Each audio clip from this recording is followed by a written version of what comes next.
Hello everyone, मैं दीक्षा। स्वागत है आपका आपके अपने यूट्यूब चैनल में। यूपीपीएससी, यूपीआरओ और यूपी के जितने भी गवर्नमेंट एग्ज़ाम हैं उन सभी को ध्यान में रखते हुए उत्तर प्रदेश परीक्षा वाणी की ये सीरीज़ लेके आए हुए हैं, जो कि आपका लेटेस्ट यानी कि 21वां संस्करण है, जिसमें उत्तर प्रदेश के सामान्य अध्ययन को कवर करने के साथ साथ उत्तर प्रदेश के बजट, उत्तर प्रदेश की समसामयिकी और उत्तर प्रदेश की जो भी जिला संक्षिप्त की है उन सभी को इसके वीडियो के अंतर्गत कवर किया जाएगा। तो ये इस तरीके से आपका एक सीक्वेंस है। तो इसमें हमारा जो अभी जो पहला चैप्टर था इसको स्किप किया गया है, जो बाद में कवर किया जाएगा। और फिर आपका आता है सेकंड चैप्टर यानी कि भौतिक संरचना एवं जलवायु, ये कवर हो चुका है। उत्तर प्रदेश मिट्टी, कृषि, पशुपालन एवं दुग्ध उद्योग, ये भी कवर हो गया है। फिर आता है उत्तर प्रदेश नदी, नद, झीलें, सिंचाई एवं भूगर्भ जल है, वो भी कंप्लीट हो गया है। उत्तर प्रदेश की ऊर्जा संसाधन, इसको भी कवर किया जा चुका है। उत्तर प्रदेश की वन्य संपदा एवं खनिज को भी एवं वन्य जीव को कवर किया गया है। परिवहन तंत्र को कवर किया गया है। और 8वां आता है उत्तर प्रदेश का जो जनगणना परिदृश्य है उसको भी कवर किया जा चुका है। आज का जो हमारा टॉपिक आता है वो आता है उत्तर प्रदेश के सांस्कृतिक तत्व के बारे में, यानी कि हमारा ये 9वां लेक्चर है। 9वें लेक्चर के साथ 9वां चैप्टर है, जिसके अंतर्गत ये हमारे सभी टॉपिक हैं, जैसे कि सांस्कृतिक संस्थान एवं अकादमी, राष्ट्रीय नाट्य अकादमी, लोक नाट्य अकादमी, मेले, लोकगीत, गायन, नृत्य कला, फिल्म, उत्सव, महोत्सव। तो इन सभी के संदर्भ में हमारा टॉपिक है। और इसमें साथ ही साथ आपके जो जिस तरीके के क्वेश्चन पूछे जाते हैं प्रीवियस ईयर परीक्षाओं में जिस तरीके के क्वेश्चन पूछे गए हैं तो उनसे रिलेटेड आपके प्रश्न हैं। चलिए तो शुरू करते हैं। आज का जो हमारा टॉपिक आता है वो आता है सांस्कृतिक तत्व के बारे में। सांस्कृतिक तत्व के संदर्भ में हमारा टॉपिक है, जिसमें कला, उत्सव, मेले के संदर्भ में है। चलिए तो शुरू करते हैं। पीडीएफ प्राप्त करने के लिए आप हमारे telegram channel UPSC PSC with Diksha को ज्वाइन कर सकते हैं, जहां पर इसकी आपको पीडीएफ मिलेगी। साथ ही साथ इसके द्वारा हमारे द्वारा जो भी कोर्सेज कराए जाते हैं उन सभी की पीडीएफ आपको उसी टेलीग्राम चैनल पर उपलब्ध होगी। इसमें हमारा सबसे पहले बात की जाए तो उत्तर प्रदेश की सांस्कृतिक परिधि के अंतर्गत जो है वह ब्रज, अवध, भोजपुरी, बुंदेलखंड, रोहिलखंड आदि क्षेत्र आते हैं। तो क्या क्या आता है? ब्रज आता है, अवध आता है, भोजपुरी आता है, बुंदेलखंड और रोहिलखंड आता है। इन क्षेत्रों की पुरातात्विक, ऐतिहासिक और कलात्मक गतिविधियों के संरक्षण, प्रदर्शन, प्रकाशन, अभिलेखीकरण, प्रमाण और अध्ययन हेतु राज्य सरकार ने वर्ष 1957 में संस्कृति विभाग की स्थापना की हुई थी। इस विभाग द्वारा जिला या मंडल स्तर पर विभिन्न गतिविधियों के संचालन हेतु 1996 में क्षेत्रीय सांस्कृतिक केंद्रों की स्थापना की गई। और इस विभाग के अंतर्गत कार्यशील कुछ प्रमुख संस्थानें आते हैं, जिसमें आपकी पहली संस्थान आती है भातखंडे संगीत संस्थान। भातखंडे संगीत संस्थान के बारे में बात की जाए तो यह पंडित विष्णु नारायण भातखंडे के प्रयासों से शास्त्रीय संगीत की विभिन्न विधाओं में शिक्षा प्रदान करने हेतु लखनऊ में 15 जुलाई 1926 को marriage college of Hindustan music की नींव पड़ी हुई थी। 1960 में भातखंडे जी की जन्म शताब्दी के अवसर पर इसका नाम भातखंडे हिंदुस्तानी संगीत महाविद्यालय रखा गया। और इस महाविद्यालय को 26 मार्च 1966 को संस्कृति विभाग ने अपने नियंत्रण में ले लिया। भारत सरकार द्वारा 24 अक्टूबर 2000 को इस महाविद्यालय को डीम्ड विश्वविद्यालय का दर्जा दिया गया और इसका नाम परिवर्तित करके भातखंडे संगीत संस्थान लखनऊ कर दिया गया। संगीत शिक्षा के क्षेत्र में अपने तरह का यह पहला विश्वविद्यालय है। अब आता है कि इस संस्थान में शास्त्रीय संगीत के चारों गायन, तालबद्ध, स्वरबद्ध नृत्य विधाओं में बीपीए, एमबीए और पीएचडी की डिग्री और तथा प्रवेशिका, परिचय, प्रबुद्ध, पारंगत, उपशास्त्रीय गायन, ध्रुपद, धमार, होरी, ठुमरी, दादरा, संवादनीय, सुगम संगीत, डिप्लोमा या लोक नृत्य के 3 वर्षीय पाठ्यक्रम संचालित किए जा रहे हैं। अब नेक्स्ट आता है राज्य ललित कला अकादमी लखनऊ के बारे में। यह जो है वह कला तथा कलाकारों को प्रोत्साहित कर कला के प्रति लोगों को जागृति उत्पन्न करने के लिए इसकी स्थापना 8 फरवरी 1962 को संस्कृति विभाग के अधीन पूर्णतः वित्त पोषित स्वायत्तशासी संस्था के रूप में की गई थी। इसके द्वारा कला प्रदर्शनकारियों, प्रतियोगिताओं व व्याख्यानों आदि का आयोजन किया जाता है। तो ये राज्य कला संगीत संस्थान के बारे में है। अब आता है भातखंडे मतलब कि भारत के नृत्य नाट्य अकादमी लखनऊ के बारे में। यह जो अकादमी है वह हिंदी भाषी प्रांतों में प्रतिभावान व आकांक्षी युवक युवतियों को नाट्य कला में प्रशिक्षण देने के उद्देश्य से भातखंडू नाट्य अकादमी की स्थापना अगस्त 1975 में लखनऊ में की गई। और इस अकादमी में नाट्य कला के विभिन्न पक्षों, अभिनय, निर्देशन, रंग, तकनीक व नाट्य साहित्य विषयों में गहन प्रशिक्षण प्रदान किया जाता है। अकादमी में प्रशिक्षण प्राप्त छात्र छात्राओं का पलायन रोकने के लिए 1988 में रंगमंडल की स्थापना की गई। और यह उत्तर प्रदेश के शासन के संस्कृति विभाग के अंतर्गत स्वायत्त शासी संस्थान के रूप में कार्य कर रहा है। अब आता है उत्तर प्रदेश संगीत नाटक अकादमी के बारे में, जिसकी स्थापना 13 नवंबर 1963 को लखनऊ में हुई। यह अकादमी संगीत, नृत्य, नाटक, लोक संगीत, लोक नाट्य की परंपराओं के प्रचार प्रसार, संवर्धन, परिरक्षण का महत्वपूर्ण कार्य करती है। राष्ट्रीय कथक संस्थान लखनऊ के बारे में, जिसकी स्थापना संस्कृति विभाग के अंतर्गत स्वायत्तशासी संस्थान के रूप में 1988-89 में की गई। इसका उद्देश्य राष्ट्रीय स्तर पर कथक के विविध घरानों की परंपराओं, अभिलेखीकरण, युवा प्रतिभाओं को प्रोत्साहन, वरिष्ठ कलाकारों का संरक्षण एवं नृत्य संवर्धन है। मई 2010 में यह संस्थान लखनऊ विश्वविद्यालय से संबद्ध हो गया और यह स्नातक की डिग्री प्रदान करता है, इसके अंतर्गत आता है। अब आता है अयोध्या शोध संस्थान के बारे में, जो कि संस्कृति विभाग के अंतर्गत इसकी स्थापना 18 अगस्त 1986 को तुलसी स्मारक भवन अयोध्या में की गई थी। इसका उद्देश्य सामान्य रूप से अवध तथा विशिष्ट रूप से अयोध्या के कला, साहित्य, लोक साहित्य, इतिहास व परंपराओं की पांडुलिपियों तथा वास्तुओं एवं शिल्प तथ्यों का संग्रह, संरक्षण व अध्ययन करना है। साथ ही अयोध्या रामायण तथा तुलसीदास के साहित्य दर्शन से संबंधित शोध कार्य को प्रोत्साहन देना और पूरा करना होता है। 9 नवंबर 2023 को इस शोध संस्थान का नाम परिवर्तित करके अंतर्राष्ट्रीय रामायण एवं वैदिक शोध संस्थान कर दिया गया, इसके अंतर्गत आता है। अब आते हैं उत्तर प्रदेश जैन विद्या शोध संस्थान के बारे में, कि संस्कृति विभाग के अधीन इस स्वायत्तशासी संस्था का स्थापना 1990 में लखनऊ में किया गया। इसका उद्देश्य भारत के विभिन्न भागों में प्रचलित जैन विधाओं का राष्ट्रीय संदर्भ में अध्ययन, शोध तथा जैन तीर्थंकरों की सांस्कृतिक महत्व की परंपराओं, आधारभूत मान्यताओं और मानवीय मूल्यों तथा कला एवं अवशेषों के विश्लेषण का संरक्षण आदि करना होता है। जनजातीय एवं लोक कला संस्कृति संस्थान के बारे में, कि प्रदेश में जनजातियों तथा लोक संस्कृति के संरक्षण, संवर्धन एवं प्रदर्शन हेतु इस संस्थान की स्थापना 1996 में लखनऊ में की गई। सांस्कृतिक तत्वों की बात की जाए तो प्रदेश में संस्कृति का अध्ययन विभिन्न सांस्कृतिक कला, उत्सव, पर्व, मेले आदि के क्रम में किया जाता है, जिसमें सबसे पहले आती है स्थापत्य कला। ये प्रदेश में स्थापत्य कला को मुख्यतः 3 कालों में विभाजित किया गया। पहली आता है प्राचीन काल। प्राचीन काल जो है वह प्रदेश में स्थापत्य कला के प्राचीनतम अवशेष मौर्यकालीन हैं, जिनका निर्माण चुनार के बलुआ पत्थरों से हुआ है। इस काल के मुख्य अवशेषों में शिला स्तंभ एवं स्तूप आते हैं, जिसमें सारनाथ कसय स्तंभ मौर्यकालीन कला का सर्वोत्कृष्ट नमूना है। मथुरा के परखम, बोरादा, कतिपय अन्य स्थानों पर यक्षों, यक्षिणियों की विशाल प्रतिमाएं मिली हैं, जो कि अशोककालीन होती हैं। कुषाण काल में मथुरा कला शैली अपने चरमोत्कर्ष पर पहुंच गई, जहां जैन तीर्थंकरों, बुद्ध तथा अनेक हिंदू देवी देवताओं की अनेक प्रतिमाएं आज भी लखनऊ, वाराणसी, प्रयागराज और मथुरा के संग्रहालयों में सुरक्षित है। अब आते हैं मंदिर निर्माण कला के विकास गुप्त काल में हुआ और इस समय मंदिर में देवगढ़, ललितपुर का पत्थर निर्मित मंदिर तथा भीतरगांव, कानपुर का ईंट निर्मित मंदिर जो विशेष रूप से जाने जाते हैं। गुप्त काल में कला की मथुरा शैली और सारनाथ शैली दोनों में अधिक निखार आया और इस काल में मृतका द्वारा निर्मित कलात्मक मूर्तियों के कुछ उत्कृष्ट नमूने, जिसमें राजघाट, वाराणसी सहित महेश, श्रावस्ती, भीतरगांव, कानपुर, अहिछन्न, बरेली आदि स्थानों से मिले हुए हैं, इसके अंतर्गत आता है। अब आता है इसमें कि दूसरा आता है मध्यकाल के बारे में, कि मध्यकाल जो है वह जौनपुर को पूर्व का सिराज कहा जाता है, जहाँ के सरकी शासकों ने संरक्षण में साहित्य कला, स्थापत्य कला की सरकी शैली का विकास हुआ। इसके निर्माणों में अटाला मस्जिद, खालिस, मुखलिस, झंझरी तथा लाल दरवाजा मुख्य होते हैं। इब्राहिम सरकी द्वारा 1408 में निर्मित कराई गई अटाला मस्जिद जौनपुर की अन्य मस्जिदों के निर्माण के लिए आदर्श है और मुगल साम्राज्य के संस्थापक बाबर ने अयोध्या और संभल में मस्जिदें बनवाई थी।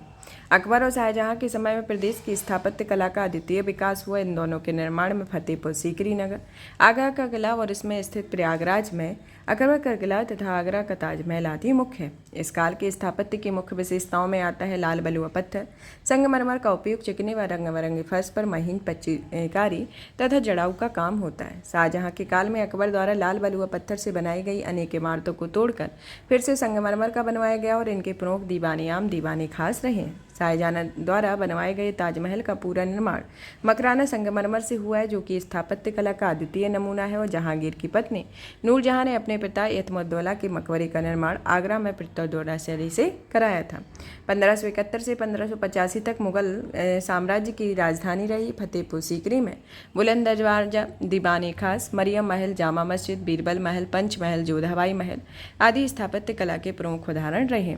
आधुनिक काल के संदर्भ में देखा जाए तो इसमें प्रदेश की स्थापत्य कला के निर्माण एवं विकास में मुख्य रूप से अवध के नवाबों तथा अंग्रेजों का मुख्य योगदान था। अवध के नवाबों में स्थापत्य कला का मुख्य केंद्र लखनऊ तथा फैजाबाद, अयोध्या था और इनके द्वारा लखनऊ में निर्मित कराई गई प्रमुख जो मस्जिदें हैं उनके अंतर्गत आता है, जैसे आशफौद्दौला का बड़ा इमामबाड़ा, केसर बाग स्थित मकबरा, लाल वारादरी रेजिडेंसी, रूमी दरवाज़ा, साइनजा इमामबाड़ा, हुसैनाबाद इमामबाड़ा, छोटा इमामबाड़ा, छतर मंजिल, मोती महल, केसरबाग स्थित महल, दिलकुशा उद्यान तथा सिकंदर बाग आता है।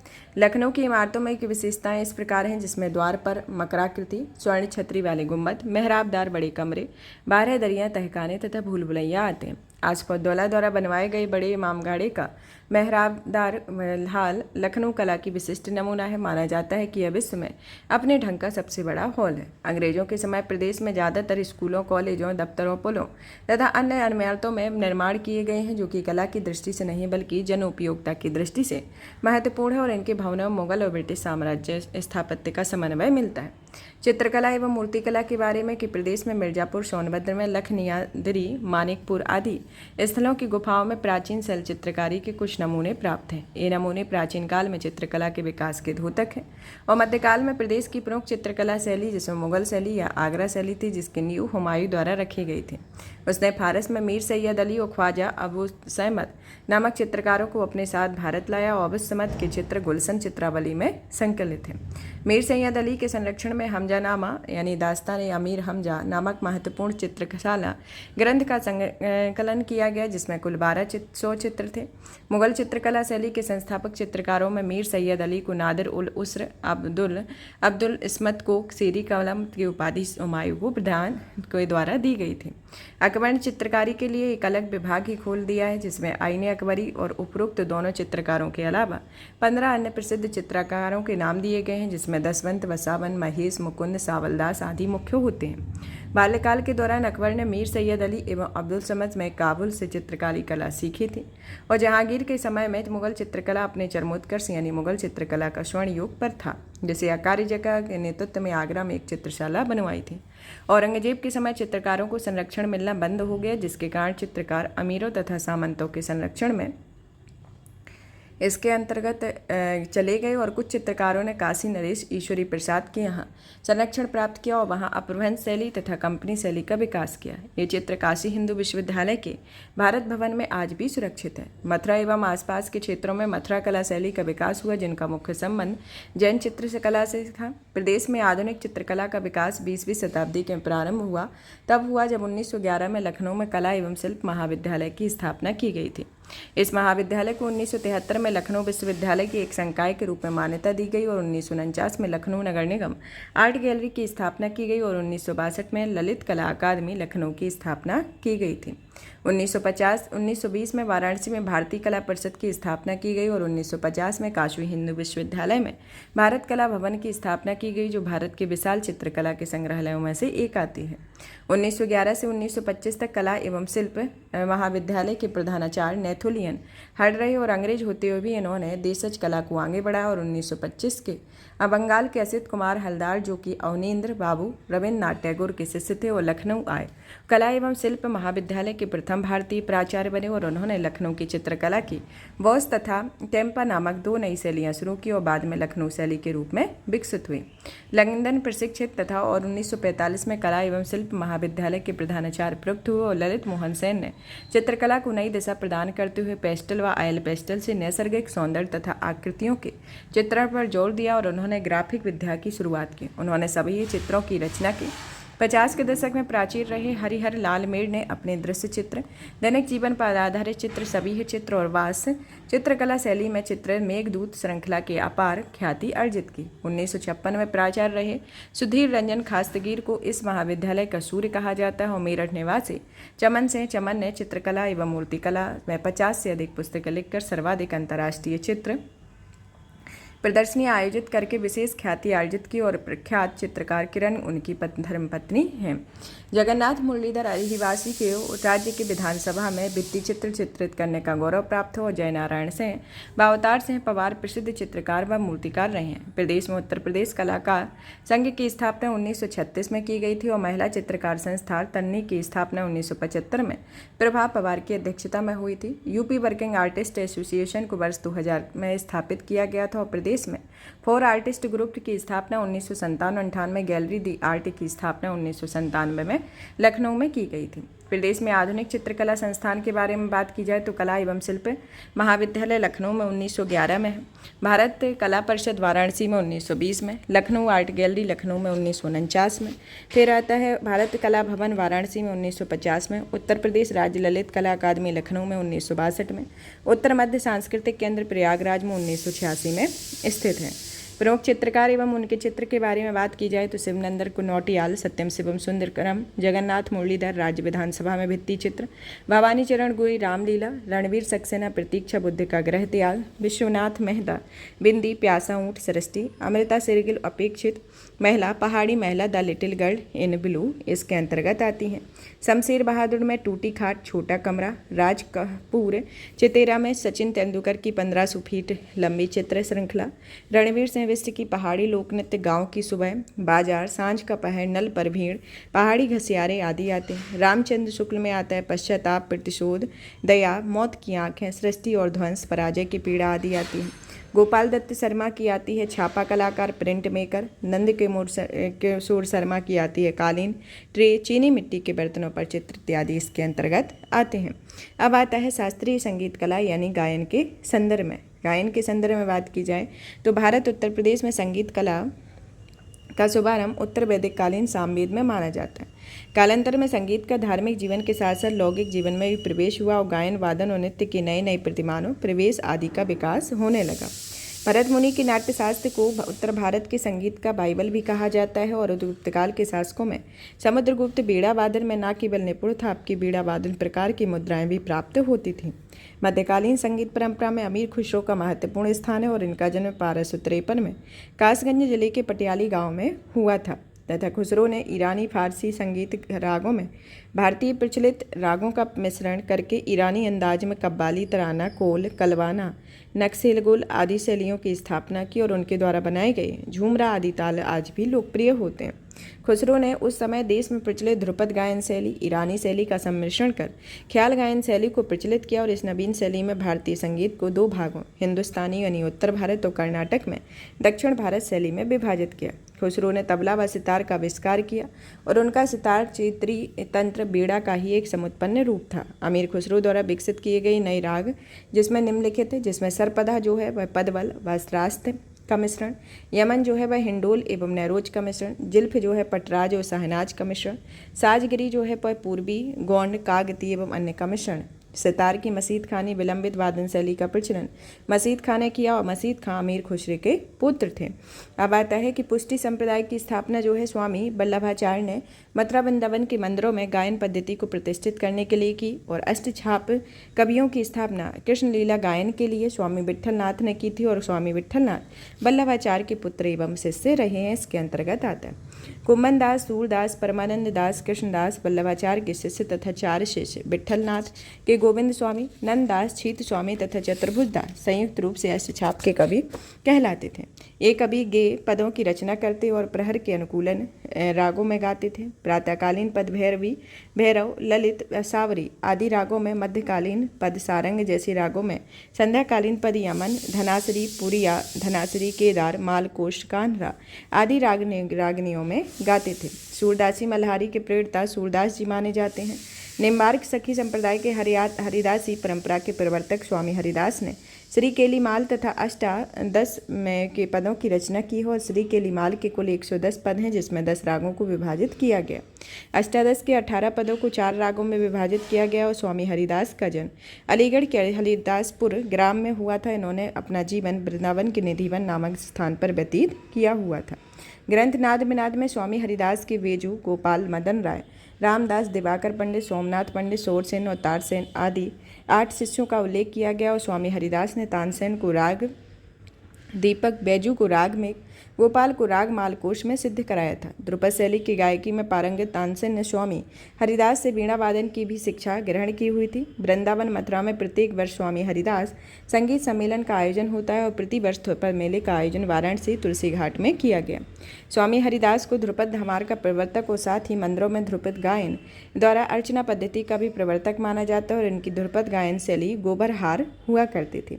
कुछ विद्वान ध्रुपद की डागोर बानी भी इस प्रवर्तक स्वामी हरिदास को मानते हुए ध्रुपद संगीतकों के प्रसिद्ध डांगर परिवार को उन्हीं से जोड़ते हैं और विद्वानों का एक अन्य वर्ग डांगर परिवार को स्वामी हरिदास के वृंदावन से होते हुए स्वामी डांगोर और कालिदास डांगोर से जोड़ता है। इस परंपरा में नसरुद्दीन खां, पहलाम खां, अलाबंदीर खां डागर बंधु है, जिसमें जकरुद्दीन, मोइनुद्दीन के अलावा अन्य कई संगीतक हुए हैं।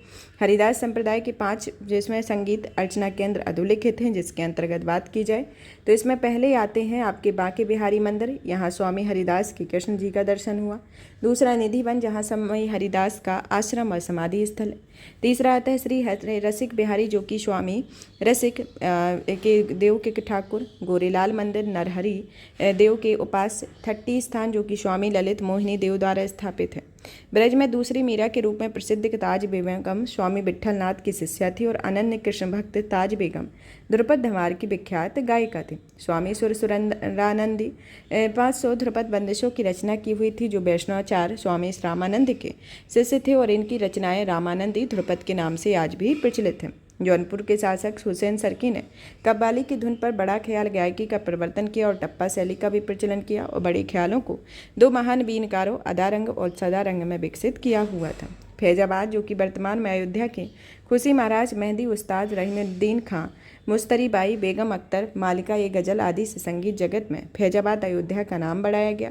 शंभू महाराज में अनेक वर्षों तक रहीमुद्दीन खां ने ठुमरी की शिक्षा ली हुई थी। कथक खुशी महाराज ने शास्त्रीय संगीत में टप्पा शैली को प्रतिष्ठित किया और टप्पा शैली के विकास से सुप्रतिष्ठित करने में महत्वपूर्ण योगदान देने वाले शौरी मियाँ गुलाब नबी शौरी, जो कि पाकिस्तान पंजाब में के निवासी थे, जो बाद में अवध के नवाब आसफउद्दौला के दरबारी गायक बन गए थे और मध्यकाल के बाद प्रदेश में लखनऊ, वाराणसी, किराना और आगरा आदि घरानों में शास्त्रीय संगीत के इतिहास में ऐसे ऐसे महान गायक और वादक प्रदान किए, जिन्होंने संगीत परंपरा के इतिहास में समृद्ध किया। और प्रदेश के प्रमुख संगीत घराने इस प्रकार हैं, जिसमें आता है आगरा घराना, जो कि प्रमुख केंद्र आगरा था और इस घराने में सूत्रपात श्याम रंग और सरस रंग द्वारा किया गया। आगरा घराने की स्थापना खुदा बख्श द्वारा की गई और इसमें कतिपय विद्वानों ने इस आविष्कारक को अलखदास और मलुकदास को मानते हैं। आगरा घराने के गायक ख्याल को साथ ही ध्रुपद तथा घमार में भी पारंगत थे और इसके अंतर फैयाज खां आगरा घराने के सर्वाधिक प्रसिद्ध संगीतकार थे। आगरा घराने की दूसरी शाखा में ख्याल तथा ठुमरी गायन की प्रधानता थी और इसे कव्वाल बच्चा घराना भी कहते थे। इसमें मोहम्मद खां, रहमत खां, सादिक अली इस घराने के प्रमुख संगीतक रहे थे। लखनऊ घराने के बारे में कि अवध के नवाब वाजिद अली शाह ने शासनकाल को अवध की कला की दृष्टि से स्वर्ण युग कहा जाता है। मोदू खां बख्सूर खां ने तबले के लखनऊ घराने का सूत्रपात किया और उन्होंने कथक नृत्य के लिए तबला वादन की जो शैली विकसित की उसे लखनऊ घराना शैली कहते हैं।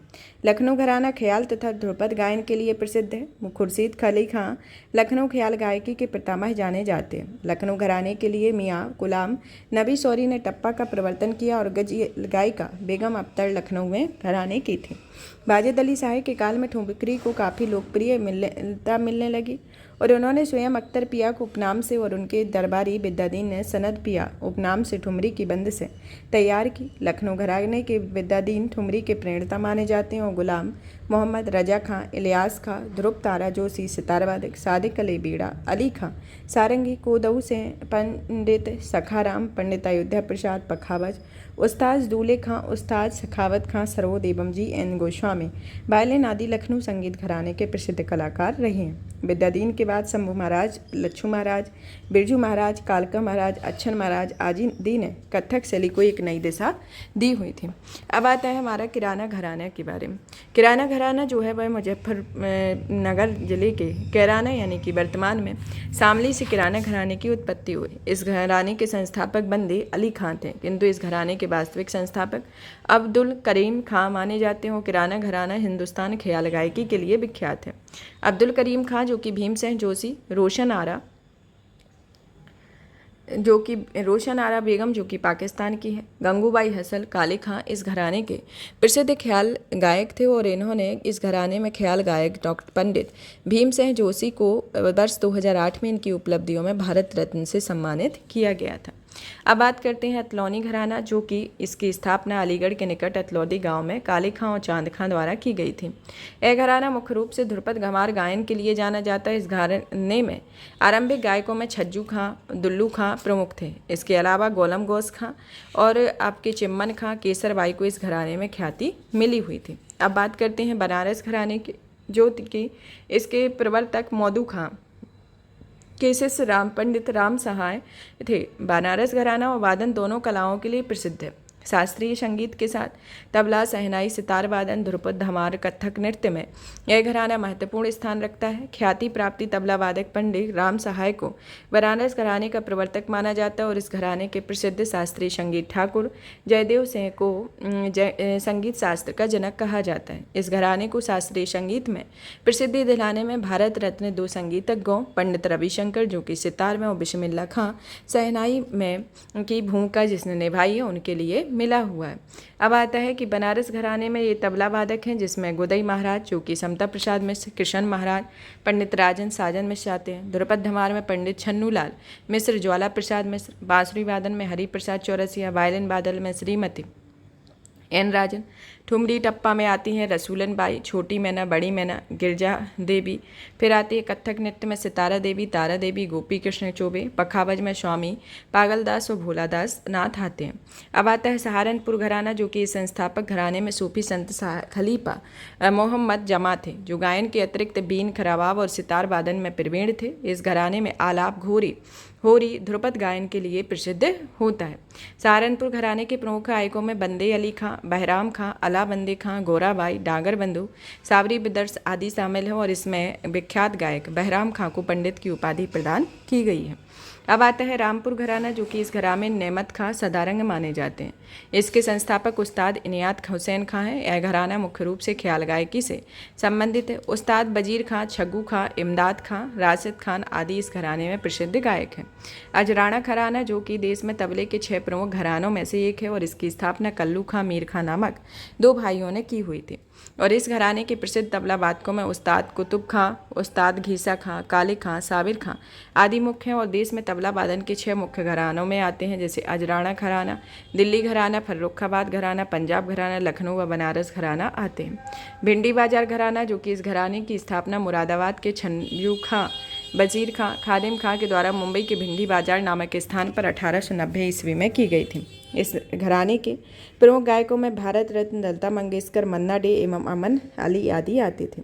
मथुरा के बारे में मथुरा में कोई संगीत घराना ना होने के बावजूद यहाँ ध्रुपद गायन की एक समृद्ध परंपरा विद्यमान रही है। कोडी रंग एवं पैसा रंग यहाँ के विख्यात धूमर तथा ख्याल गायक थे।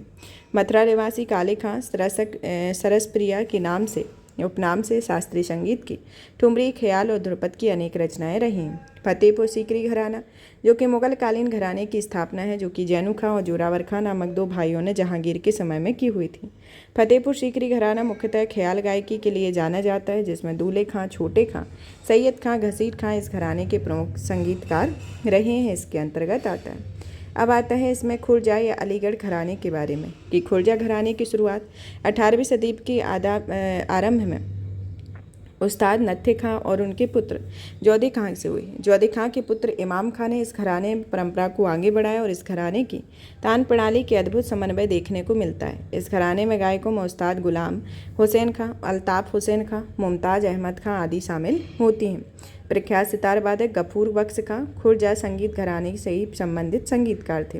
इटावा घराना, जिसके संस्थापक उस्ताद इनायत खान थे, वो उस्ताद इनायत खान द्वारा बंगाल के गौरीपुर रियासत में बस जाने के कारण इस घराने को गौरीपुर घराने के नाम से जाना जाता है। इस घराने में मुख्य रूप से सितार वादन के लिए जाना जाता है। उस्ताद इमदाद खां, उस्ताद बिलायत खां इस घराने के सर्वाधिक प्रसिद्ध संगीतकार सितार वादक थे और इटावा संगीत घराने के सर्वाधिक महत्वपूर्ण विशेषता बाज नाम अनेक हैं।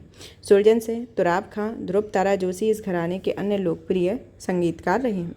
शाहजहाँपुर घराना के बारे में, जो कि यह घराना सरोद वादन के लिए विशेष रूप से प्रसिद्ध है, जिसमें उस्ताद काजिम खां, सखावत खां, इलियास खां, इनायत अली खां आदि इस घराने के प्रमुख सरोद वादक रहे हैं। प्रयागराज के बारे में कि यहाँ कोई घराना नहीं बल्कि यहाँ संगीत की कई विभूतियाँ रही हैं। केसरबाई, जानकीबाई उर्फ छप्पन छुरी, रसूलनबाई, कृष्णा देवी, मुनीर खातिर बेगम आदि प्रयागराज की प्रसिद्ध गायिकाएं रही हैं। यहाँ का प्रयाग संगीत समिति के देश के प्रमुख संगीत संस्थानों में से एक है। सरोद वादन में उस्ताद करामत उल्ला खां का घराना प्रसिद्ध था। यहाँ के हरि प्रसाद चौरसिया, रघुनाथ सेठ बांसुरी वादन के लिए प्रसिद्ध हैं और यूसुफ खां प्रोफेसर बिलाल जी तबला वादन में, जो नसीर खां के सारंगी वादन के लिए प्रसिद्ध हैं, इसके अंतर्गत आते हैं। अब आता है संगीत कला लोकगीत के बारे में कि प्रदेश में लोकगीतों की एक संगीत समृद्ध परंपरा रही है।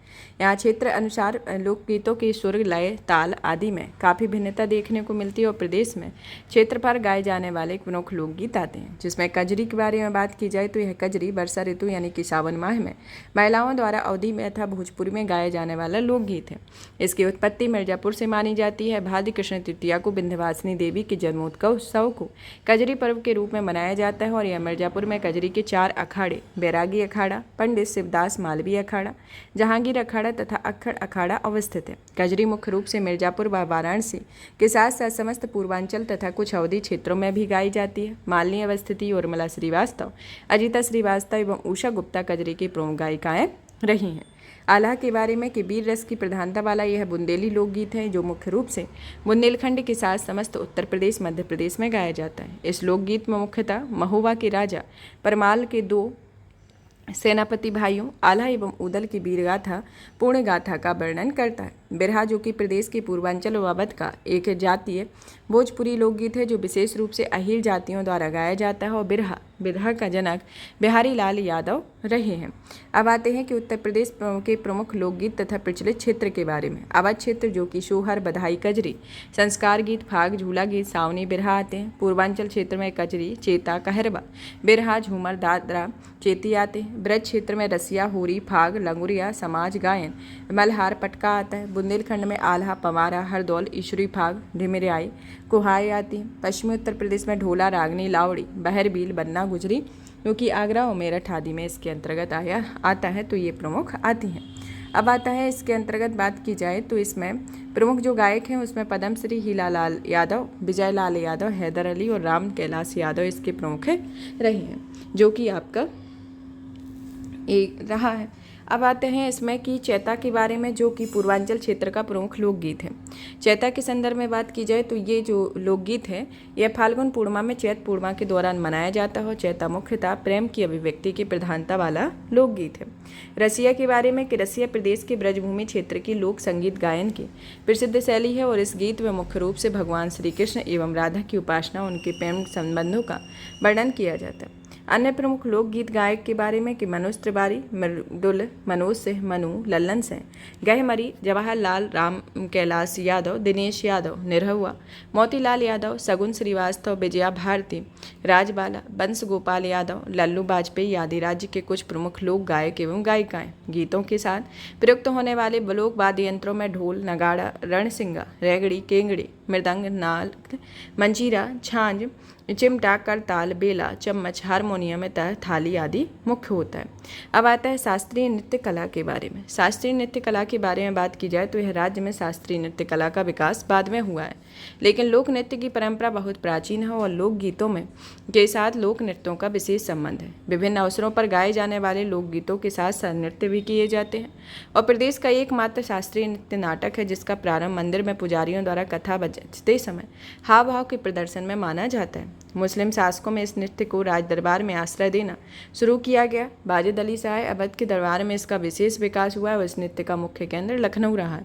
इस नृत्य का उन्नायक ठाकुर प्रसाद को माना जाता है, जिसमें विद्याधीन ने कत्थक में ठुमरी गायन का प्रवेश कराया। 20वीं शताब्दी में कत्थक के उत्थान में लीला सोखे मेनका का विशेष योगदान रहा। इस नृत्य के कलाकारों में ठाकुर प्रसाद, शंभू महाराज, सुखदेव प्रसाद, दुर्गा महाराज, तारा देवी, अलकनंदा, सितारा देवी, गोपी कृष्ण चौबे, बिरजू महाराज, कालका महाराज, अच्छन महाराज, लच्छू महाराज, शंभू महाराज आदि मुख्य रहे हैं, इसके अंतर्गत आता है। अब आता है प्रदेश के 4 संस्थानों द्वारा कथक में स्नातक की डिग्री दी जाती है और इसमें यह संस्थान है बनारस हिंदू विश्वविद्यालय, आगरा विश्वविद्यालय, भातखंडे संगीत संस्थान लखनऊ, राष्ट्रीय कथक संस्थान लखनऊ, इससे लखनऊ विश्वविद्यालय से संबंधित है, इसके प्रमुख आते हैं। फिर आता है लोक नृत्य कला के बारे में कि प्रदेश के प्रत्येक अंचल में लोकगीतों में भिन्नता के साथ ही लोक नृत्य में भी भिन्नता होती है। लोक नृत्य विभिन्न है, जिसमें कीर्तन नृत्य जो कि ब्रज क्षेत्र में गौड़ीय परंपरा के भक्त लोग मृदंग, हारमोनियम तथा मजेरी की धुन पर हरि नाम का कीर्तन करते हैं और यह नृत्य करते हैं। रास नृत्य जो कि यह नृत्य ब्रज क्षेत्र में रासलीला के दौरान किया जाता है। रासक दंड नृत्य भी है जो कि इस क्षेत्र का रोचक नृत्य है। फिर आता है आपका झूला नृत्य जो कि ब्रज क्षेत्र का नृत्य हो, जिसका आयोजन श्रावण मास में किया जाता है और इस नृत्य में मंदिरों को किया जाता है। मयूर नृत्य जो कि ब्रज क्षेत्र में प्रचलित मयूर नृत्य के दौरान मोर के पंख से विशेष वस्त्र को धारण किया जाता है। नरसिंह नृत्य जो कि नरसिंह चतुर्दशी के नरसिंह नाटक नृत्य का आयोजन किया जाता है। इसमें नरसिंह भगवान द्वारा हिरण्यकशिपु दैत्य और श्री राम जी के सबसे छोटे भाई शत्रुघ्न द्वारा लवणासुर दैत्य का वध प्रदर्शन किया जाता है। चरकुला नृत्य जो कि ब्रज क्षेत्र का प्रचलित लोक नृत्य है, जो होली के तीसरे दिन किया जाता है। इसमें पर्दा ढकी महिलाएं 108 दीपकों का चरकुला यानी बहुस्तरीय गोलाकार लकड़ी का पिरामिड जैसा पिंजरा सिर पर रखकर कृष्ण गीतों का नृत्य करती हैं। घड़ा नृत्य जो कि ब्रज क्षेत्र के लोगों द्वारा किए जाने वाले इस नृत्य में बैलगाड़ी अथवा रथ के पहिए पर अनेक घड़े रखे जाते हैं और उसे सिर पर रखकर नृत्य किया जाता है। ख्याल नृत्य जो कि पुत्र जन्मोत्सव पर बुंदेलखंड में ख्याल नृत्य किया जाता है। इसके अंतर्गत रंगीन कागजों बांसों की सहायता से मंदिर बनवाकर फिर उसे सिर पर रखकर नृत्य किया जाता है। घोड़ा नृत्य जो कि बुंदेलखंड क्षेत्र में मांगलिक अवसरों पर बाजों की धुन पर घोड़ों द्वारा किया जाता है। देवी नृत्य जो कि अधिकांशतः बुंदेलखंड क्षेत्र में ही प्रचलित है। इस लोक नृत्य में एक नर्तक देवी का स्वरूप धारण कर अन्य नर्तकों के सामने खड़ा रहता है और उसमें सम्मुख से सभी नृत्य करते हैं। राई नृत्य जो कि बुंदेलखंड की महिलाओं के द्वारा मांगलिक अवसरों पर, श्री कृष्ण तथा जन्मोत्सव में आदि अवसरों पर किया जाता है और इस नृत्य के गीत श्रृंगार परक होते हैं, तो इसके अंतर्गत आता है। अब आता है आपका पाई डंडा नृत्य जो कि बुंदेलखंड की अहीर समाज द्वारा किया जाता है, जो कि एक पारंपरिक लोक नृत्य है। यह बुंदेलखंड का डांडिया भी कहा जाता है। इसे नर्तक पारंपरिक रूप से पारंपरिक परिधान में माथे पर मोरपंख और पट्टी तथा पैरों में घुंघरू बांधे एक दूसरे पर डंडे प्रहार करते हुए नृत्य करते हैं। कार्तिक गीत नृत्य जो कि भगवान श्री कृष्ण के गोपियों के प्रेम संबंधों पर आधारित है, वह यह नृत्य बुंदेलखंड क्षेत्र के कार्तिक माह में किया जाता है। कानरा नृत्य जो कि बुंदेलखंड के धोबी समाज के स्त्री पुरुष द्वारा विवाह उत्सव पर किया जाता है। दीवारी अमोनिया का या बरेदी नृत्य जो कि ब्रज की लट्ठमार होली की तरह बुंदेलखंड क्षेत्र विशेषकर चित्रकूट में दीपावली के अवसर पर पूरी रात ढोल नगाड़ों की धुन पर दीवारी गीत का गायन करते हुए यादव या बरेदी समाज के लोग विशेष वेशभूषा में पैरों तथा कमर में घुंघरू बात कर मजबूत लाठियों का एक दूसरे पर प्रहार करते हुए दीवारी नृत्य करते हैं और दीपावली के बाद कई दिनों तक यह नृत्य किया जाता है। इस नृत्य में गोवंश के संरक्षण, संवर्धन और सुरक्षा का भाव निहित होता है। धोबिया नृत्य जो कि विवाह तथा संतानोत्पत्ति पर पूर्वांचल में यह धोबी समुदाय के पुरुषों द्वारा किया जाने वाला नृत्य है और इस नृत्य के माध्यम से धोबी व गधे के मध्य भावनात्मक संबंधों का वर्णन किया जाता है। कट घोड़वा नृत्य जो कि पूर्वांचल में मांगलिक अवसरों पर किया जाता है और इसमें एक नर्तक अन्य नर्तकों को घेरे के अंदर कृत्रिम घोड़ी पर बैठकर नृत्य करता है। कहरुआ नृत्य जो कि पूर्वांचल में यह नृत्य अनेक शुभ अवसरों में विशेष रूप से कहार समाज के लोगों द्वारा किया जाता है। गोडऊ नृत्य जो कि प्रहसन प्रधान गोडऊ नृत्य पूर्वांचल क्षेत्र का एक प्रसिद्ध लोक नृत्य है, जिसमें बीच बीच में हरबोल बोला जाता है। नटवरी नृत्य जो कि पूर्वांचल क्षेत्र के यादव लोगों द्वारा किया जाता है और यह नृत्य गीत व नक्कारे की लय में कृष्ण जन्माष्टमी और होली के अवसर पर किया जाता है। धीवर राग या नृत्य जो कि एक प्रकार का गायन नृत्य है, जो पूर्वांचल के कहार या धीवर समुदाय के द्वारा मांगलिक अवसरों पर किया जाता है। चौरसिया नृत्य जो कि उत्तर प्रदेश के जौनपुर जनपद में कहारों के द्वारा किया जाता है। नकटोरा नृत्य जो कि पूर्वांचल में लड़कों के विवाह वाले घरों में बारात जाने के बाद उन घरों की महिलाओं द्वारा पुरुषों का वेश धारण कर रात भर में हास्य परिहास युक्त नाटक या नृत्य किया जाता है। नटुआ नृत्य जो कि पूर्वांचल में नटुआ समाज के लोग द्वार द्वार जाकर यह नृत्य करते हैं और बदले में अन्य वस्त्र और पैसे आदि प्राप्त करते हैं। विदेशिया नृत्य जो कि पूर्वांचल का एक नाट्य प्रधान है, जिसमें विदेश जाते समय या विदेश चले गए पति के साथ पत्नी की भोजपुरी बोली में करुण तथा प्रणय वार्ता के दृश्य प्रदर्शित हैं। जोगनी नृत्य, जो कि इस नृत्य को अवध क्षेत्र में विशेषकर रामनवमी के त्योहारों पर किया जाता है और इसके अंतर्गत साधु या कोई अन्य पुरुष महिला का रूप धारण करके नृत्य करते हैं। फहुराई नृत्य, जो कि अवध क्षेत्र में अहीर समाज का प्रसिद्ध लोक नृत्य है। लाठी डंडों के साथ पैर व कमर में घुंघरू बांधकर दफली व अन्य वाद्य यंत्रों की धुन पर यह नृत्य किया जाता है।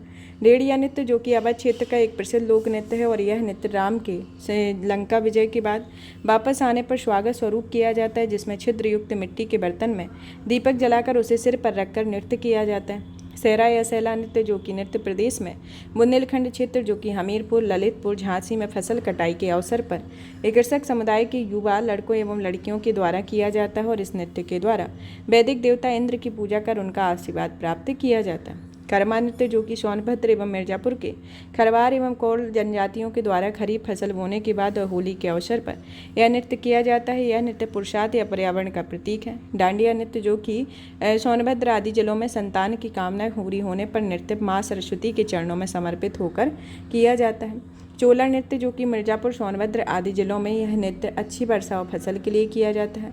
ठरकहरी नृत्य, जो कि सोनभद्र जिले में जनजातियों द्वारा किया जाता है, जिसमें जानवरों के सींग वाले वाद्य यंत्र बजाकर नृत्य किया जाता है। शास्त्रीय नाट्य कला के बारे में कि आधुनिक शास्त्रीय हिंदी रंगमंच का जनक वाराणसी के भारतेंदु हरिश्चंद्र को माना जाता है, जबकि भारतेंदु सहित बालकृष्ण भट्ट, देवकी चंदन त्रिपाठी, शीतला प्रसाद, गोपाल दास, राधा कृष्ण दास, माधव शुक्ल को हिंदी नाटक का प्रजापति कहा जाता है। भारतेंदु ने पूर्व 1843 में नवाब वाजिद अली शाह लिखित किस्सा राधा कन्हैया व 1853 में उन्हें संरक्षण में सैयद आगा हसन लखनवी कृत इंद्र सभा के मंचन पर जिक्र किया गया, लेकिन विशुद्ध नाटक रीति से लिखा गया प्रथम नाटक नहुस था, जिसके लेखक भारतेंदु के पिता बाबू गोपाल चंद्र गिरधर थे और आधुनिक शैली में मंचित प्रथम नाटक शीतला त्रिपाठी कृत जानकी मंगल था।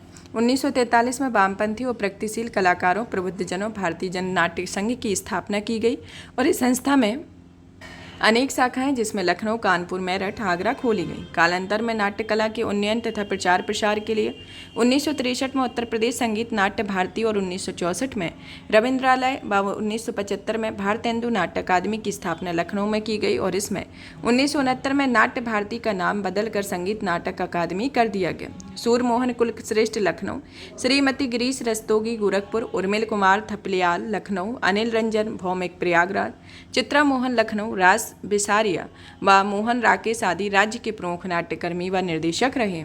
लोक नाट्य कला के बारे में कि प्रदेश के अंचलों में लोक नाट्य अथवा रंगकर्म की एक प्रसिद्ध या समृद्ध परंपरा रही है। नागर सभा, भरथरी, सवांग, सपेड़ा, सारावला, गुलाबो सितावो या पुतुल नाट्य, ख्याल, स्वांग, भगत, नौटंकी, संगीत, विदेशिया, रामलीला, रासलीला आदि प्रदेश के प्रमुख लोक नाट्य हैं, जिसमें विभिन्न कारणों से 20वीं सदी के मध्य में तेजी से क्षरण होता चला आ रहा है, किंतु रामलीला, रासलीला, नौटंकी प्रदेश के लोकप्रिय लोक नाट्य हैं। प्रदेश में लोक नाट्य कठपुतली जो है वह ग्लब्स व रॉड कठपुतली का अधिक प्रचलन है, जिसमें गुलाबो सिताबो प्रदेश की पहली ग्लब्स कठपुतली है, जो अवध के नवाब वाजिद अली शाह के जीवन पर आधारित कहानी है। गुलाबो सिताबो व काबुली वाला टैगोर की रचनाएं हैं।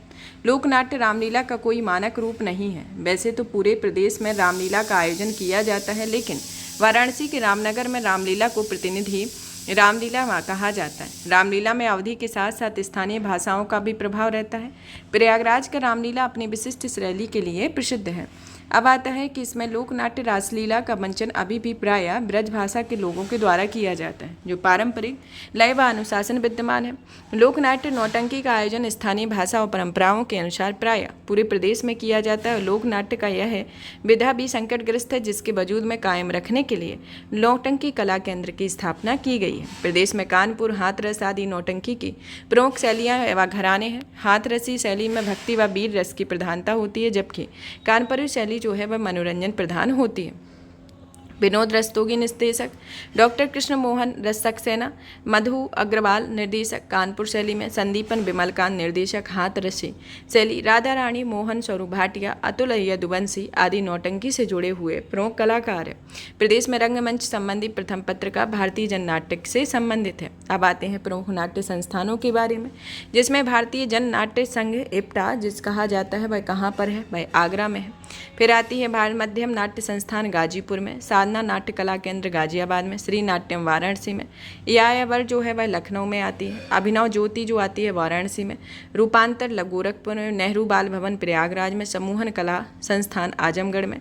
अब आते हैं उत्तर प्रदेश के प्रमुख मेले एवं संबद्ध जिले। इनको पढ़ने के पहले थोड़े से और ये जान लेते हैं कि उनकी प्रमुख नाट्य पत्रिकाएँ कौन कौन सी हैं। तो नाट्य पत्रिकाओं के संदर्भ में देखा जाए तो रंगमंच जो है वह आगरा में, छायानट 1976 में लखनऊ, सूत्रधार प्रयागराज में, रंग भारती लखनऊ में, रंगमंच लखनऊ में, यावर लखनऊ में, भरत रंग लखनऊ में, रंग प्रभा गाजीपुर में आती है। संघ या यिप्टा आगरा के 1953-54 में रंगमंच में नामक शैली से प्रकाशित की गई है, जो कालांतर में 1956 में अभिनय पत्रिका के नाम से निकलने लगी। और त्रैमासिक नाट्य पत्रिका छायानट का जो आरंभ है 1976 में उत्तर प्रदेश संगीत नाटक अकादमी द्वारा किया गया। भारतेंदु नाट्य अकादमी लखनऊ द्वारा अपनी रजत जयंती और समारोह के अवसर पर भरत रंग अर्धवार्षिक पत्रिका प्रकाशित की गई। और काल वसुधा जो कि 2001 में शाखा बंदोपाध्याय द्वारा रंग प्रभा माध्यम नाटक अकादमी गाजीपुर द्वारा लखनऊ में रंग यात्रा नामक नाट्य पत्रिकाएं प्रकाशित की गई हैं। अब आता है उत्तर प्रदेश के मेले के बारे में कि प्रदेश में प्रतिवर्ष लगभग 2250 मेलों का आयोजन होता है।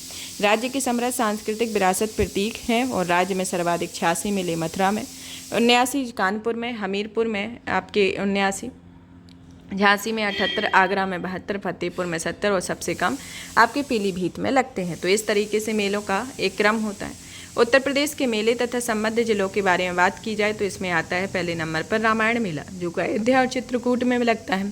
परिक्रमा मेला अयोध्या में, रामनवमी मेला अयोध्या में, श्रावण झूला मेला अयोध्या में, कैलाश मेला आगरा में, बटेश्वर पशु मेला आगरा में, गणगौर मेला आगरा में, राम बारात मेला आगरा में, नवरात्रि मेला आगरा में लगता है।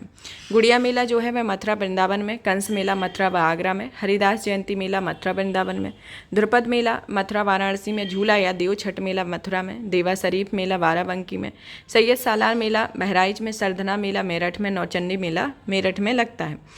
फिर और भी मेला आते हैं जैसे कि देवी पाटन मेला बलरामपुर में, महावीर मेला लखनऊ में, खारी छल्लू कार्तिक मेला बिजनौर में, फाल्गुन मेला रामपुर में, गढ़मुक्तेश्वर मेला हापुड़ गढ़मुक्तेश्वर में, शहीद मेला हापुड़ में, श्रृंगी रामपुर मेला फर्रुखाबाद में, रामनगरिया मेला मकनपुर मेला, कंपिल मेला ये सब फर्रुखाबाद में, कासगंज में सोरो मेला, खिचड़ी मेला आपका गोरखपुर में, शाकंभरी देवी मेला सहारनपुर में, फिर नक्कटैया मेला वाराणसी में, अन्नपूर्णा जो कोट मेला है वो भी वाराणसी में, ददरी पशु मेला बलिया में, गोविंद साहब मेला अम्बेडकर नगर में, कालिंजर मेला बांदा में, गोला गोकर्णनाथ मेला लखीमपुर खीरी में, बेरिया घाट मेला हरदोई में, कुंभ मेला या माघ मेला प्रयागराज में, ढाई घाट मेला शाहजहांपुर में, बाल सुंदरी देवी मेला बुलंदशहर में, विंध्याचल देवी मेला मिर्जापुर में, क्रिश्चियन मेला आपका मेरठ सरदना में लगता है, तो इसके अंतर्गत लगता है। अब आते हैं इसके प्रमुख उत्सव एवं महोत्सव के बारे में। उत्सव एवं महोत्सव के संबंध में बात की जाए तो प्रदेश सरकार के संस्कृति विभाग द्वारा प्रत्येक वर्ष अनेक उत्सवों का आयोजन किया गया, जिसमें वार्षिक उत्सवों में कुछ प्रमुख उत्सवों के बारे में संक्षिप्त में वर्णन किया गया। लखनऊ महोत्सव के बारे में बात की जाए तो यह उत्सव अवध के परंपरागत संगीत, नृत्य, वैभव, नजाकत और नफासत का दिग्दर्शन कराया जाता है। वाराणसी उत्सव, इसमें भारतीय धर्म और संस्कृति तथा ज्ञान विज्ञान का प्रस्तुतिकरण किया जाता है, जो कि पर्यटन का उत्सव है। शुरावकुल उत्सव जो कि हिंदू मुस्लिम एकता का यह उत्सव आगरा में मनाया जाता है। ताज उत्सव जो कि प्रत्येक वर्ष फरवरी माह में ताज नगरी आगरा में आयोजित इस पर्यटन महोत्सव में मुगल कालीन संस्कृति तथा भारतीय ललित कलाओं का प्रदर्शन किया जाता है। त्रिवेणी महोत्सव जो कि प्रत्येक वर्ष फरवरी में प्रयागराज स्थित बोट क्लब पर होने वाला इस आयोजन प्रदेश में मिश्र संस्कृति का अवलोकन कराया गया है। कंपिल मेला जो कि फर्रुखाबाद के रामेश्वरनाथ, कामेश्वरनाथ और जैन मंदिरों में आयोजित इस पर्यटन उत्सव में विभिन्न तरीके से धार्मिक सांस्कृतिक कार्यक्रमों का आयोजन किया जाता है। अब ये प्रमुख मेलों और उनसे संबंधित जिलों के बारे में देख लेते हैं कि ताज महोत्सव आपका, राम बारात उत्सव और सुलह कुल उत्सव ये आगरा में हुए। झांसी में आयुर्वेद महोत्सव, बिठुर गंगा महोत्सव कानपुर बिठुर में, सैफई महोत्सव बेटावा में, कंपिल महोत्सव फर्रुखाबाद में, सरदना मेरठ में, कल्की महोत्सव संभल में, बुद्ध महोत्सव वाराणसी में, अखिल भारतीय व्यास महोत्सव वाराणसी में, गंगा महोत्सव वाराणसी में, यमुना महोत्सव मथुरा में, विश्राम घाट में, शिल्प उत्सव जो है गौतम बुद्ध नगर नोएडा में, लखनऊ महोत्सव लखनऊ में, प्रयाग महोत्सव प्रयागराज में, कन्नौज पर्यटनोत्सव कन्नौज में, त्रिवेणी महोत्सव प्रयागराज में, वाटर स्पोर्ट्स महोत्सव प्रयागराज में, कबीर महोत्सव महोत्सव संत कबीर नगर में, लठमार होलिकोत्सव है जो मथुरा बरसाना में, कजरी महोत्सव मिर्जापुर में, आला महोत्सव महोबा में, सोन महोत्सव सोनभद्र में, स्ट्रॉबेरी महोत्सव जो है झांसी में, केला महोत्सव कुशीनगर में, बौद्ध महोत्सव जो है वह कुशीनगर श्रावस्ती में लगता है। तो ये प्रमुख महोत्सव एवं उनसे संबद्ध जिले हैं। और भी जैसे महोत्सव आते हैं जैसे कि लठमार होलिकोत्सव जो कि प्रत्येक वर्ष फाल्गुन महीने में मथुरा जिले के बरसाना और उसके एक दिन बाद नंदगांव में यह उत्सव आयोजित होता है। यह प्रेम भरे रंगोत्सव को देखने के लिए देश विदेश से लोग आते हैं और इसमें बुंदेलखंड के लोध राजपूत बहुल लगभग 300 गांवों में भी लठमार होली मनाई जाती है। बिठुर गंगा महोत्सव जो कि कानपुर के बिठुर नामक स्थान पर प्रत्येक वर्ष कार्तिक मास में गंगा के तट पर इस महोत्सव का आयोजन होता है। अखिल भारतीय व्यास महोत्सव जो कि महर्षि व्यास की कर्मस्थली वाराणसी में प्रतिवर्ष इस महोत्सव का आयोजन किया जाता है, जिसमें देश भर में संस्कृत विद्वानों के शोधकर्ताओं तथा विद्वान भाग लेते हैं और इस महोत्सव में विद्वान गोष्ठी तथा सांस्कृतिक कार्यक्रम आयोजित किए जाते हैं। यमुना महोत्सव जो कि प्रत्येक वर्ष चैत्र छठ को मथुरा के विश्राम घाट में यह महोत्सव मनाया जाता है। कबीर उत्सव जो कि संत कबीर विषयक जीवन दर्शन अधिकाधिक प्रसारित करने हेतु संत कबीर नगर जनपद के मगहर में प्रत्येक वर्ष इस उत्सव के मेले का आयोजन किया जाता है। आयुर्वेद महोत्सव जो कि झांसी में राज्य के संस्कृत विभाग द्वारा प्रत्येक वर्ष फरवरी माह में 5 दिवसीय आयुर्वेद महोत्सव का आयोजन किया जाता है। चलचित्र या फिल्म महोत्सव जो कि भारत में फिल्म उद्योग में हिंदी के दर्शकों कलाकारों दोनों ही दृष्टि से उत्तर प्रदेश का महत्वपूर्ण स्थान है। बॉलीवुड में हिंदी फिल्मों का सबसे बड़ा बाजार उत्तर प्रदेश ही है, जिसमें फिल्म उद्योग के अनेकों जानो माने कलाकार जैसे नौशाद, जावेद अख्तर, शबाना आजमी, आमिर खान, अमिताभ बच्चन, नरगिस दत्त, राज बब्बर आदि उत्तर प्रदेश के ही निवासी हैं। ऐसा माना जाता है कि भारत की पहली बोलती फिल्म आलम आरा जो कि 1931 में बनाई गई थी, उनके निर्देशक बीपी मिश्र थे जो देवरिया के रहने वाले थे। प्रदेश के लोक भाषाओं तथा यहाँ ब्रज, बुंदेली, भोजपुरी आदि भोजपुरी में सर्वाधिक फिल्मों का निर्माण है और प्रदेश सरकार ने नए 26 ग्रहों का निर्माण कराने के लिए रचनात्मक और उद्देश्यपूर्ण फिल्मों के निर्माण को ध्यान में रखकर 10 सितंबर 1975 को उत्तर प्रदेश चलचित्र निगम की स्थापना की। प्रदेश में फिल्म को उद्योग का दर्जा राज्य सरकार द्वारा 1998 में दिया गया और प्रदेश की सांस्कृतिक, पौराणिक एवं ऐतिहासिक गौरवशाली परंपरा को फिल्मों के माध्यम से प्रचारित करने तथा फिल्म उद्योग के विकास हेतु प्रदेश की पहली फिल्म नीति 1999 में घोषित की गई। उत्तर प्रदेश फिल्म नीति 2001 के अंतर्गत प्रदेश में फिल्म विकास परिषद का गठन किया गया, जिसका उद्देश्य राज्य में फिल्मों के अर्थपूर्ण विकास तथा फिल्म क्षेत्र में निवेश आकर्षण हेतु रणनीतिक तैयार करना है। उत्तर प्रदेश फिल्म नीति 2001 में संशोधित फिल्म नीति 2014 तथा 2018 के पश्चात प्रदेश में नई फिल्म नीति 2023 मार्च 2023 में लागू की गई। इसका उद्देश्य तथा प्रावधान में छोटी फिल्म सिटी के रूप में विख्यात नोएडा में एक फिल्म सिटी का निर्माण किया गया। कलाकारों तथा तकनीशियनों के प्रशिक्षण के लिए IIFT पुणे, सत्यजीत रे फिल्म संस्थान कोलकाता में उत्तर प्रदेश के प्रशिक्षणरत 10 छात्रों को 25 हज़ार रुपये की छात्रवृत्ति प्रदान करना और इस रीति में किसी फिल्म की आधी शूटिंग उत्तर प्रदेश में होने वाली 1 करोड़ रुपये, 2/3 शूटिंग होने पर 2 करोड़ रुपये अनुदान का प्रावधान किया गया। प्रदेश में निर्मित हिंदी, अंग्रेजी व देश की अन्य भाषाओं की फिल्मों के लिए कुल लागत 25% और इसमें अवधी, ब्रज, बुंदेली, भोजपुरी फिल्मों के लिए कुल लागत 50% छूट देने की व्यवस्था है। यदि फिल्म में राज्य में 5 कलाकार होंगे तो 25 लाख रुपये की अतिरिक्त मदद में समस्त कलाकार उत्तर प्रदेश के होने पर 50 लाख रुपये का अतिरिक्त अनुदान दिया जाएगा और राज्य में फिल्मों के विकास एवं निर्माण तथा फिल्म उद्योग को बढ़ावा देने के लिए फिल्म विकास निधि की स्थापना की गई है। प्रदेश में स्टेट फिल्म इंस्टीट्यूट की स्थापना की गई। फिल्म नीति के उद्देश्यों की पूर्ति के लिए उत्तर प्रदेश फिल्म बंधु का गठन किया गया और प्रदेश में निर्मित होने वाले फिल्मों के निर्माण के लिए वित्तीय सहायता की संस्तुति करने का दायित्व फिल्म बंधु को दिया गया है। तो इसके अंतर्गत आता है। यहाँ पर देखा जाए तो ये आपका जो टॉपिक था वह फिनिश होता है। अब आते हैं प्रश्न।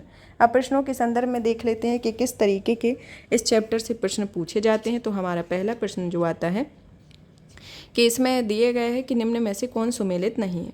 सुमेलित नहीं है के संदर्भ में बताना है तो इसमें पहले आते हैं बिरजू महाराज कत्थक, बिस्मिल्लाह खां शहनाई, जाकिर हुसैन हारमोनिया, अमजद अली खां सरोद। तो इसके अंतर्गत आपको बताना है तो इसमें जो आपके जाकिर हुसैन है हारमोनिया से संबंधित नहीं है और ये बी और डी के जो अंतर्गत आते हैं सभी एक दूसरे से सुमेलित हैं, तो ऑप्शन सी होगा।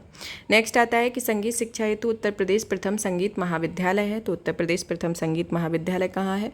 भातखंडे, हिंदुस्तान हिंदुस्तान संगीत महाविद्यालय में। संगीत शिक्षा प्रदान करने हेतु उत्तर प्रदेश द्वारा स्थापित प्रथम संगीत महाविद्यालय कहाँ पर है?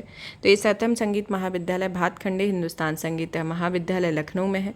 मध्य उत्तर प्रदेश में जैन एवं बौद्ध धर्म दोनों का प्रसिद्ध तीर्थ कौन सा है?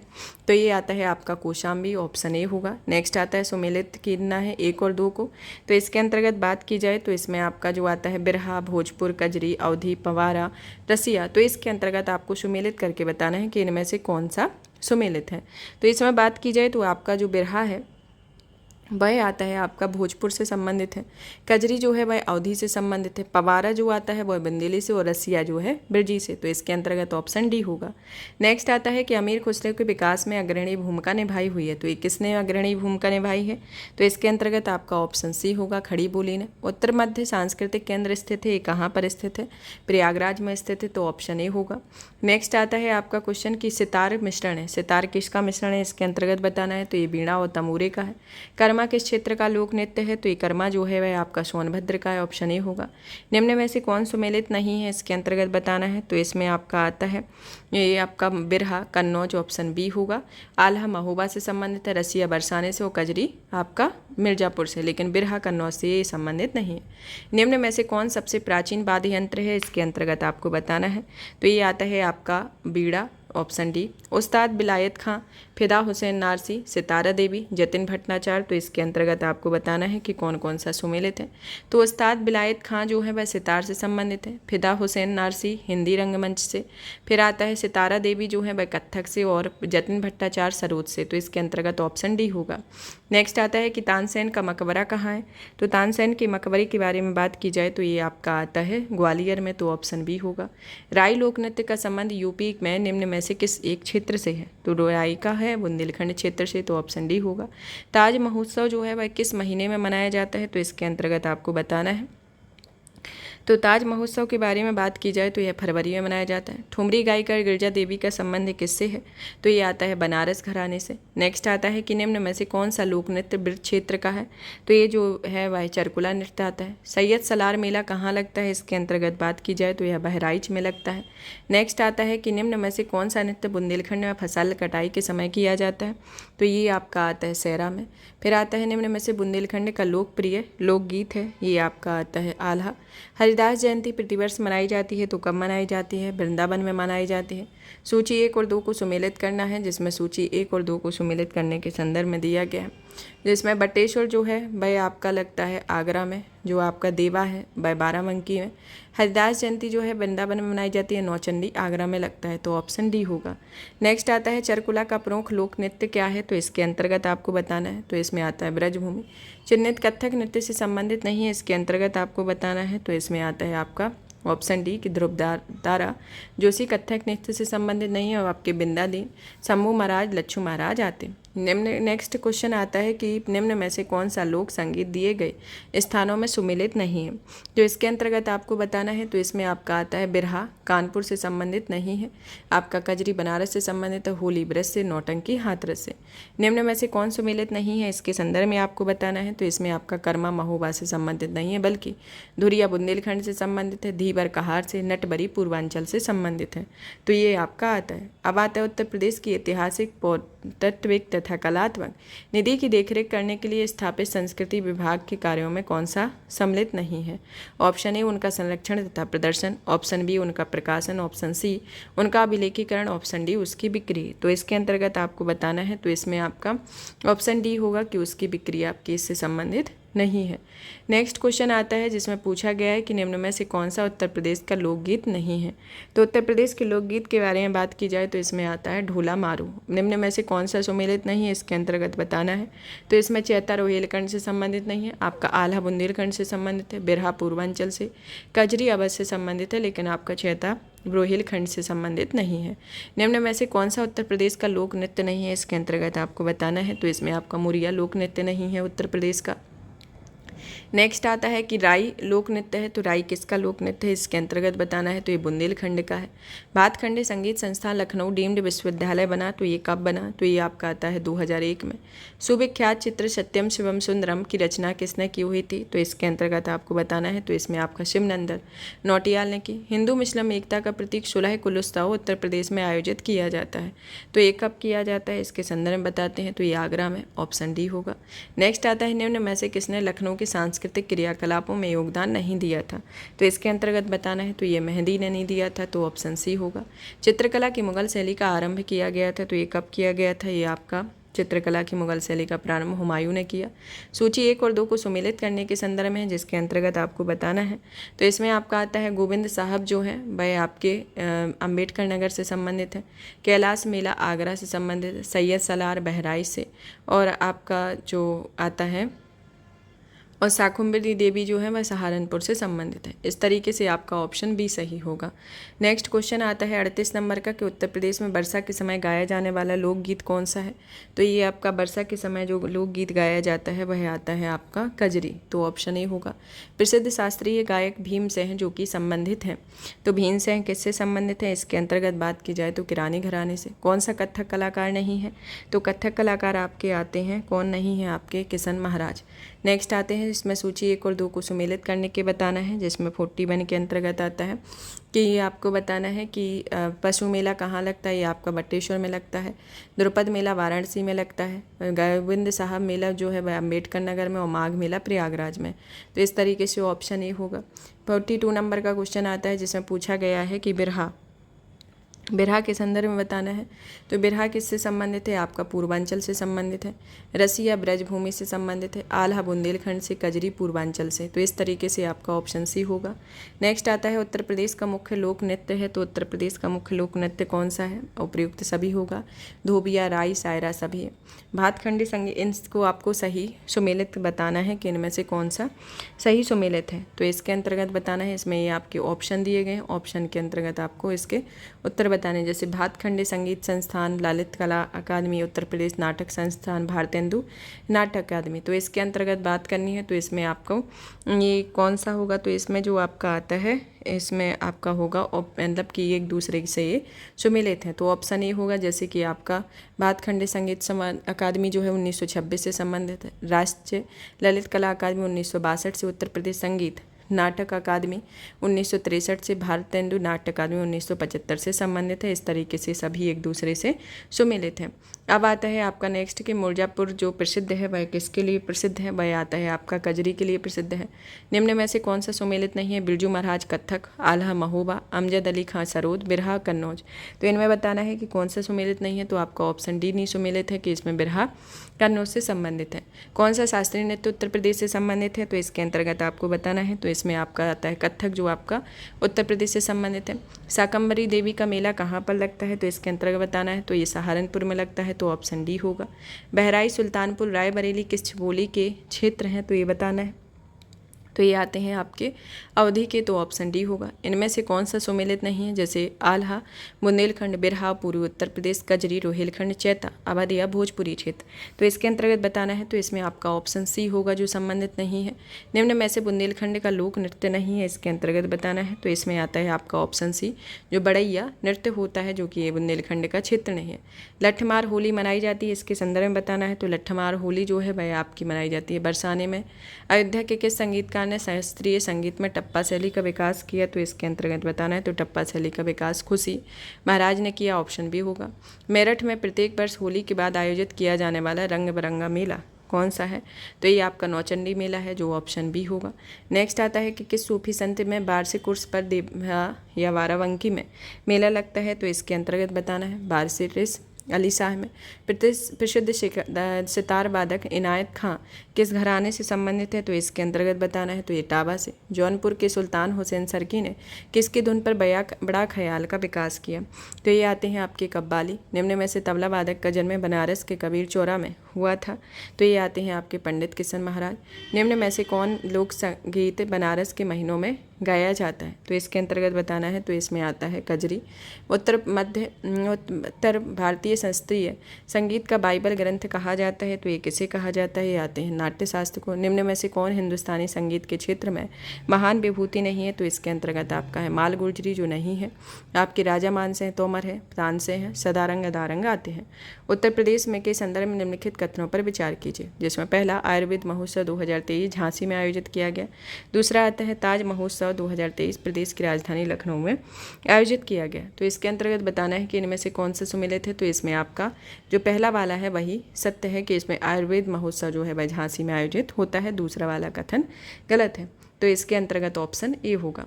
नेक्स्ट आता है कि उत्तर प्रदेश में चारकुला नृत्य के संदर्भ में निम्नलिखित कथनों पर विचार कीजिए।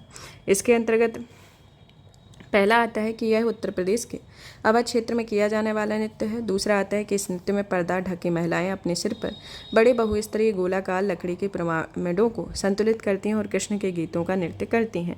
तो इसके अंतर्गत बताना है आपको, तो इसमें आपका दूसरा वाला जो कथन है वह सत्य है, तो ऑप्शन डी होगा।